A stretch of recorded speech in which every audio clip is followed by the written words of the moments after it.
Hello दोस्तों, food fortification का basically मतलब ये है कि अलग अलग खाद्य पदार्थों में कुछ ऐसे तत्व डाले जाते हैं कि जो नॉर्मली उसमें नहीं होते हैं, लेकिन जो लोग उन्हें खाते हैं उनके विटामिन मिनरल की कमी को पूरा करने के लिए इन पदार्थों को डाला जाता है। ये खाद्य पदार्थ कंपेरेटिवली ज़्यादा न्यूट्रिशियस माने जाते हैं और ये बहुत सारे लोगों की विटामिन मिनरल की कमी को पूरा करने के लिए इसे यूज़ किया जाता है।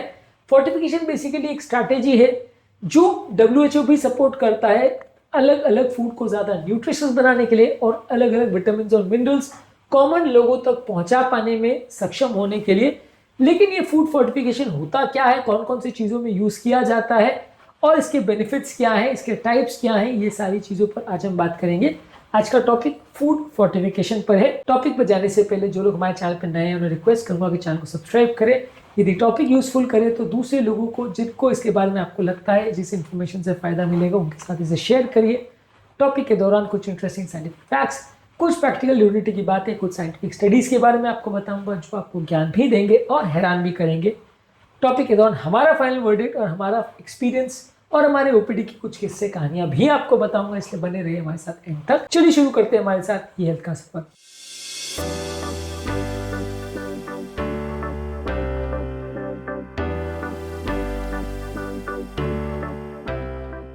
फूड फोर्टिफिकेशन जैसे कि मैंने कहा अलग अलग तरह की विटामिन और मिनरल्स की डिफिशियंसी को पूरा करने के लिए दिया जाता है।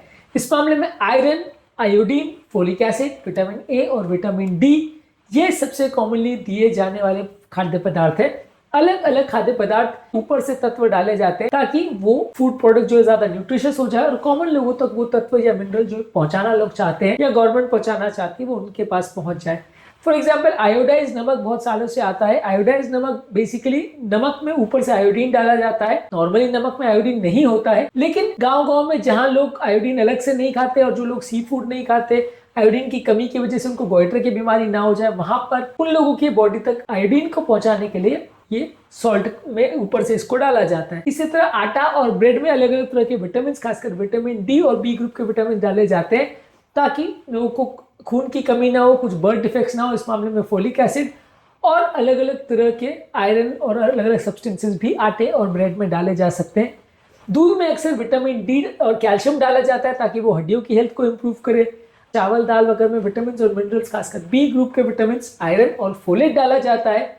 राइस और कुकिंग ऑयल में अक्सर फैट सोल्यूबल विटामिन और कई बार vitamin A, vitamin B complex और आयरन ऐसे चीजें डाली जाती है। अलग अलग खाद्य पदार्थों में ये चीजों को डालने का पर्पज ये है कि अगर ये खाद्य पदार्थ अपने आप में इतने न्यूट्रिशियस नहीं है तो उनको और न्यूट्रिशियस बनाने के लिए इनको डाला जाता है। ऑब्वियसली अगर ये काम गवर्नमेंट करती है तो इंटेंशन ये होता है कि लोगों के पास वो न्यूट्रिशन पहुंच पाए। प्राइवेट कंपनीज कई बार मार्केटिंग की तरह से भी इसको प्रयोग करती है कि उस तरह के फूड प्रोडक्ट को वो ज्यादा हेल्दी दिखा सके ताकि ज्यादा लोग उसको परचेज करें और ज्यादा लोग एक सो कॉल्ड फूड प्रोडक्ट जो कि वास्तव में उतना ज्यादा हेल्दी नहीं है उसको परचेज करें, ये सोच के कि वो कंपैरेटिवली हेल्दी है, कि इसमें हमारी ये विटामिन मिनरल की कमी को भी पूरा करेगी। कुछ चीजों में ये बेनिफिशियल भी होता है क्योंकि ऑब्वियसली अगर कोई ऑयल में अगर आप ऊपर से विटामिन डाल रहे हो, राइस में या आटे में या नमक में कोई एक्स्ट्रा चीज डाल रहे हो या दूध में कोई विटामिन डी और कैल्शियम मिला रहे हो जो कि नॉर्मली उसमें उतना ज्यादा नहीं होता है, वो अगर आप डाल रहे हो तो वो उसको थोड़ा और ज्यादा बेनिफिशियल बना देगा। अगर वो फोर्टिफिकेशन प्रॉपरली किया गया है और वो बॉडी में जितना जा रहा है उतना लोगों के बॉडी में पहुंच के फायदा पहुंचा रहा है एक्चुअल में, तो वो डेफिनेटली वर्थ है करना। लेकिन कई बार ये एक्चुअल में फायदा करता है और कई बार एक मार्केटिंग गिमिक भी हो सकता है। कोई चीज को फोर्टिफाई करती है, जैसे नमक में आयोडीन का डालना गवर्नमेंट के रूल्स के हिसाब से होता है। और इसके अलावा होता है वॉलंटरी फोर्टिफिकेशन, जहां पर कोई कंपनी जानबूझ के अपने प्रोडक्ट को ज्यादा हेल्दी दिखाने के लिए या लोगों तक कोई पर्टिकुलर हेल्थ मैसेज पहुंचाने के लिए इस तरह की चीजें करती है, जो कि कभी कभार फायदेमंद भी होता है और कई बार मार्केटिंग गिमिक भी होता है।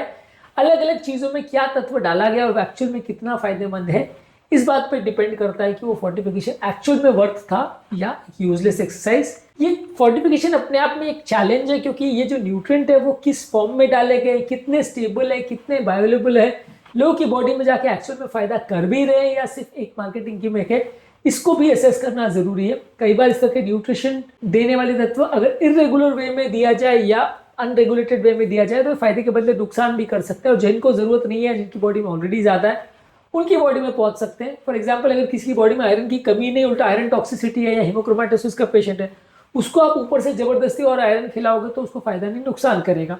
वैसे अगर किसी बॉडी में आयोडीन की कमी नहीं है और कोई सी कोस्ट में रहता है उसको भी जबरदस्ती आयोडाइज नमक खिलाया जाएगा तो उसको फायदा नहीं मिलेगा, उल्टा नुकसान भी हो सकता है। तो ये फोर्टिफिकेशन कई बार एक डबल एजेड स्वॉर्ड होता है। हालांकि ज्यादातर लोगों को जिनको ये दिया जाता है वो फायदा ही करता है, लेकिन ये है कि कई बार ये फायदे के बदले नुकसान भी कर सकता है अगर गलत टारगेट पॉपुलेशन के पास पहुंचता है। और खासकर जो आप उसमें विटामिन मिनरल डाल रहे हो अगर वो सही तरह से नहीं डाला गया या वो ऐसा डाला गया है जो अवेलेबल नहीं है, बॉडी में उतना नहीं जा पा रहा है, तो वो कई बार उतना ज्यादा फायदा नहीं कर पाता है। इस मामले में लैंसेट ग्लोबल हेल्थ में एक आर्टिकल पब्लिश हुआ था जहां पर बताया गया था कि अगर स्टेपल फूड्स में आयरन ऊपर से डाला जाए तो रिप्रोडक्टिव एज की फीमेल्स में एनीमिया का इंसिडेंस कम हो सकता है। इसी तरह से journal of American clinical nutrition ने बताया था कि यूएस में फॉलिक एसिड का जो फोर्टिफिकेशन किया गया उससे न्यूरल ट्यूब डिफेक्ट्स जो बच्चों में होती है उसका इंसिडेंस 28% कम हो गया। इसी तरह से आयोडीन डेफिशिएंसी काफी ज्यादा कम हो गया जब से गवर्नमेंट ने आयोडाइज सॉल्ट को मैंडेटरी बनाया है। और 1950 में जो इसका प्रेवलेंस 55% था वो घट के 10% से भी कम आ गया है। तो ओवरऑल कई तरह के फोर्टिफिकेशन फायदा भी करते हैं। दूध में जो विटामिन डी डाला जाता है वो बच्चों में रिकेट्स और विटामिन डी की कमी की जो अलग अलग बीमारी है उसको कम करने में मदद करता है। आटे में जो फोलिक एसिड डाला जाता है वो न्यूरल ट्यूब डिफेक्ट्स की इंसिडेंस को कम करने में मदद करता है। ये काफी यूजफुल फोर्टिफिकेशन है। वेस्टर्न कंट्रीज में काफी ज्यादा अच्छे केसेस और अच्छे फायदे इसके डॉक्यूमेंट किए गए। बस मैं लेकिन वही कह रहा हूँ कि अगर ये प्रॉपरली यूज किया जाए तो डेफिनेटली एक अच्छी स्ट्रैटेजी है, लोगों को फायदा करती है। लेकिन कई बार ये मार्केटिंग गिमिक की तरह यूज होता है कि किसी चीज में कुछ भी डाल के उसको बेच दो, तो वो कई बार उतना ज्यादा फायदा नहीं करता और कई बार नुकसान भी कर सकता है।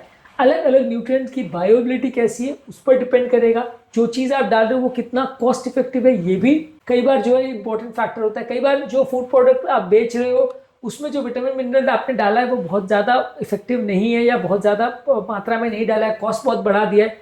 तो कितना कॉस्ट पेशेंट पे कर रहा है या व्यक्ति पे कर रहा है वर्सेस उसको कितना फायदा मिल रहा है, ये भी एक इंपॉर्टेंट फैक्टर है जिसको विचार में रखना चाहिए। बेसिकली फूड फोर्टिफिकेशन एक कॉम्प्लीमेंट्री चीज है जो कि हेल्दी डाइट के बदले तो नहीं, हेल्दी डाइट के साथ लोगों को मदद कर सकता है। यदि सही तरह से इस अस्त्र का इस्तेमाल किया जाए तो ये लोगों की हेल्थ को इंप्रूव करने में मदद कर सकता है। लेकिन हाँ, ये चीज को सही तरह से यूज किया जाए, सिर्फ मार्केटिंग गिमिक नहीं, तो ये फायदे का सौदा हो सकता है। हमारा इस मामले में फाइनल वर्डिक्ट ये है कि ये डेफिनेटली एक वर्थ डूइंग चीज है जहां पर अच्छे विटामिन मिनरल्स किसी फूड प्रोडक्ट में जहां पे उनका यूज करना प्रैक्टिकली पॉसिबल है और यूजेबल है वो चीजें वहां पे अगर इसको यूज किया जाए तो डेफिनेटली काफी कॉमन लोगों में बहुत सारी बीमारियों के होने को और अलग अलग न्यूट्रिएंट की डिफिशियंसी को होने से रोका जा सकता है, उनकी हेल्थ को इंप्रूव किया जा सकता है। ये एक इंपॉर्टेंट और एसेंशियल प्रैक्टिस है। कुछ केसेस में डेफिनेटली फायदा भी करता है, इसकी काफी स्टडीज है जो इसको अच्छा प्रैक्टिस बताते हैं। आज के टॉपिक में हमने बात करी फूड फोर्टिफिकेशन होता क्या है इसके बारे में। इसके अलावा एक अलग वीडियो में हमने डिस्कस किया कि फूड फोर्टिफिकेशन एक्चुअल में फायदा करता भी है या नहीं। उम्मीद करूंगा कि आज के टॉपिक में कुछ नई बातें जानने को मिली होगी। जो लोग हमारे चैनल पर नए हैं मैं रिक्वेस्ट करूंगा कि चैनल को सब्सक्राइब करें। हमारे चैनल का पर्पज है हेल्थ एजुकेशन के द्वारा आपको हेल्दी बनाना और इस मिशन में आप हमारे सहभागी बन सकते हैं। चैनल को सब्सक्राइब करके हमारे वीडियोस में जो आप कमेंट्स करते हैं वो हमें जानने में मदद करते हैं कि आपकी हेल्थ प्रॉब्लम्स क्या है, प्लस हमारे लिए मोटिवेशन और इंस्पिरेशन का भी काम करते हैं। इस वीडियोस को देखते रहिए, शेयर करते रहिए और हेल्थ के सफर में आगे बढ़ते रहिए।